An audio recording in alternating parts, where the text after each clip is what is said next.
This is really why I love Rosh Chodesh so much at parties.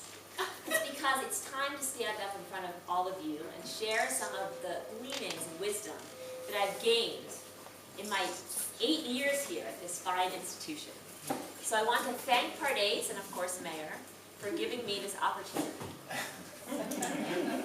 So I'd like to speak a bit about my job at Pardes and its many facets and share some of the lessons that I've gained.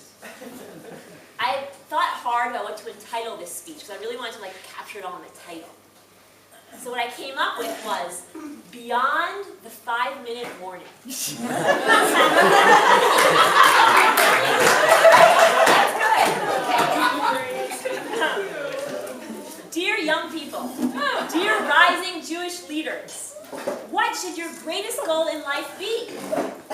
I am here to tell you something important that probably nobody else in your life up until now has shared with you. Your greatest striving, your greatest aspiration, your loftiest goal, it should be to work somewhere. Really anywhere. But as an assistant, not dean, certainly not CEO, not Rosh Yeshiva, no. Assistant is the greatest job you could have in life. The title assistant is wonderful for many reasons. Because it means, now listen well, it means ultimate power without responsibility.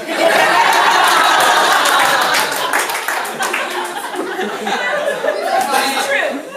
Ultimate power without responsibility. Now, you were assistant, right? Great. Now, as I take you through my speech, chock full of life lessons, I am going to illustrate my points by reading real emails I have received over the past months.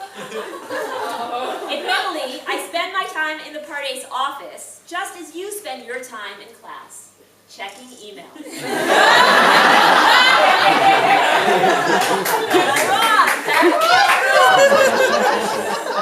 Again, these are real. The wonder of being an assistant. Example 1. October 18th, from Tova Leah Nachmani. She sends me an email. Hi Karen, are you the person to ask about this? There's a sign on the student fridge that it'll be cleaned out on Thursday at 5 o'clock. Today at 4:15, I went to get my food. A good plastic container with my name on it, with my dinner inside. Apparently it had been thrown away. Do you know what happened? Can we ask the students not to throw away good plastic containers? Tova Leah.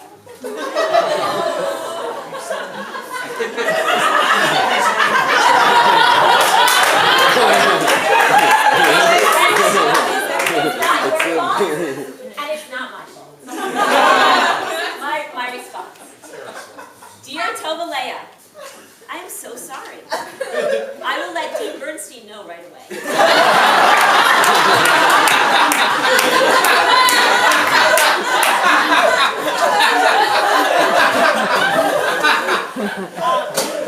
David Bernstein thinks the fridge should be cleaned out weekly, but apparently his instructions on how to best do this were not carried out. I will let him know.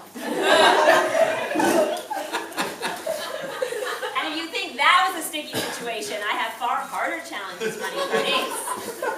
And notably, here's another one about food. But again, ultimately, these challenges are deflected to somebody else. Okay, 20% of my time in the fall is devoted to coordinating pizza lunches for various programs and schools who want to recruit you. Lest you think this is easy, just last month, I received multiple emails from Ramah camps, each email with a different contact person and a different possible lunch date. I was very overwhelmed, what is going on? Because I very sure to always reply right away. So why do they keep emailing me? I had to single-handedly figure out that it was different Ramah camps that were emailing me, and that took 3 cups of coffee and a lot of brain work. It is not easy to coordinate all these lunches. And then I have to do all the special ordering. No cheese for this student. No bread for that student. No cheese, bread, sauce for that student. No. Pizza Savava and I have a very tortured relationship. But that's all par for the course. The incident which really challenged me this past fall involved one of our largest pizza lunches. I would say the bill for that pizza was about 500 shekels. What happened? The lunch speaker walks in, and when I ask for the cash for the pizza, he gives me a blank look. Oh, I thought Pardes paid for the pizza. This statement caused me to be a bit speechless at first. As I said before, I spend all my dad's email on all I reply right away, and especially when coordinating pizza lunches, I confirm and reconfirm that the money has to be received in the office by 1:15 before they're offered a complimentary cup of tea. So I simply smile and respond sweetly to him. I'm sorry for the misunderstanding. No, we don't pay for the pizza. Really? But doesn't Pardes want me to come recruit for my school? Okay. Now I'm thinking like, are you kidding me? I'm a little bit pissed off. So what I want to say is, all right, listen, buddy. If your pizza lunch disappeared from our calendar, no one would notice. Do you know why? Because there was a pizza lunch before you, and there's a pizza lunch after. Your pizza lunch is insignificant in the greater scheme of pizza lunches. But remember, I'm an assistant. I can't do that, and the truth is I don't really want to do that. I smile and I say, let me just consult my superior. I move from the front desk where I was sitting, and move to the main office, count to 10, and return.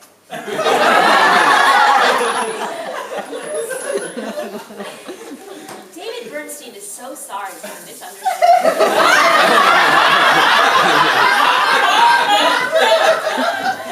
Pardes does not have the budget to pay for your pizza lunch, but I'm happy to offer you a cup of water on the house.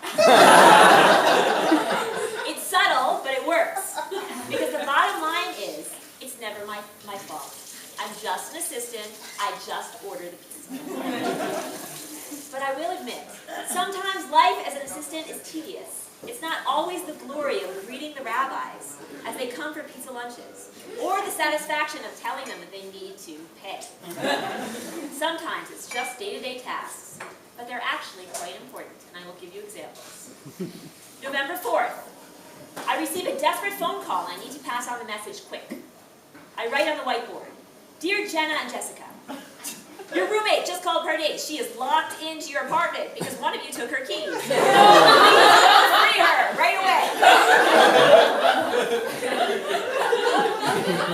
Just a few weeks ago, David Berman called me urgently. Karen, get the students to take care of the recycling. Gail cannot climb over the pile of bottles. It's too high. And then, this is tough, because I try and be nice to our teachers. I sometimes have to address theological issues when just hanging up flyers. October 31st, Zvi Hirschfield gives me a hard time because he says posting the weekly overview is a sign of lack of emunah because Mashiach could come.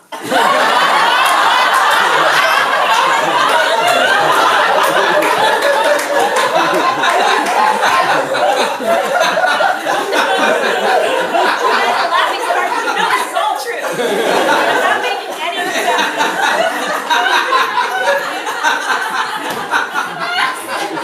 And speaking of the weekly overview, I want to address the faculty at this time, who sometimes don't read it. I'm warning you.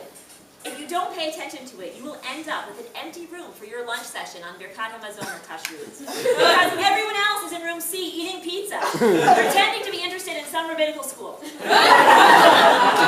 the overview. And furthermore, when Mashiach comes, he, or she, will be the first to consult with the weekly overview and the Yahoo listserv. It's a lot of work, a lot of juggling, and sometimes, honestly, I feel out of breath. I especially feel this way when writing the weekly overview, because it's so packed. Sometimes I just break a sweat when I'm looking at the schedule. And that's nothing compared to my reactions when reading the student blog. And this, I really am being serious. I'm not making fun of you guys. Like, I'm an avid reader of the blog, and I get very emotional reading most of the posts. And sometimes I wonder, am I the only one who regularly tears up? Shoshana's poetry is beautiful, beautiful. And yes, a tear rolled down my cheek when you described a snow day as like possibly the best day of your life. That was extremely meaningful to me. Shira Abramowitz, who's not here anymore, she's fall semester student, her political musings during the Gaza operation about how much she just loved everybody, that was like tissues, like boxes of tissues. I don't know if Megan's here, but she was posting, even when she would, during fall semester when she wasn't here yet, about waking up at 5 a.m. and slaving at a candy factory to save up as many pennies as she could to come back here. That was like 2 boxes of tissues. I'm being totally serious. Half of the time I feel like I'm running a marathon, and the rest of the time I'm just sobbing at my desk. In conclusion, there is so much for me to do because it's always the assistant behind it all. And not just at Perdace. I'm going to bring this to a close. Again, life lesson here. In any organization, it's the assistant. Any country even. The U.S. is not run by President Obama. It's his assistant. If Israel attacks Iran, you think it was the Prime Minister who decided this was worthwhile? No, the assistant penciled it in. People think that it's the figureheads who are running the show. After all, who's ever heard of the assistants? But that's my point. The assistants might be nameless, but that also means they are blameless. Being an assistant means pulling all the strings without the fear of ultimate responsibility. You may say, but Karen, as the assistant, you don't get recognition. You don't get a big office with windows. You don't even get a door. But when you're the one, when you're the only one who can schedule things on the student activities calendar, well, Mayor also can, but you don't know how, so it doesn't really count.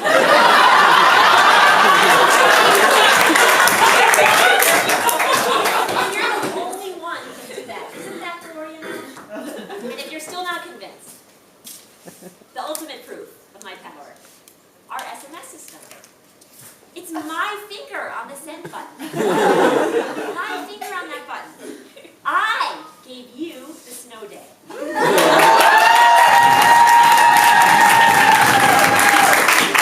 really is nothing more satisfying than that. Good luck in all of your future endeavors, and remember well, strive hard to be somebody, anybody's assistant.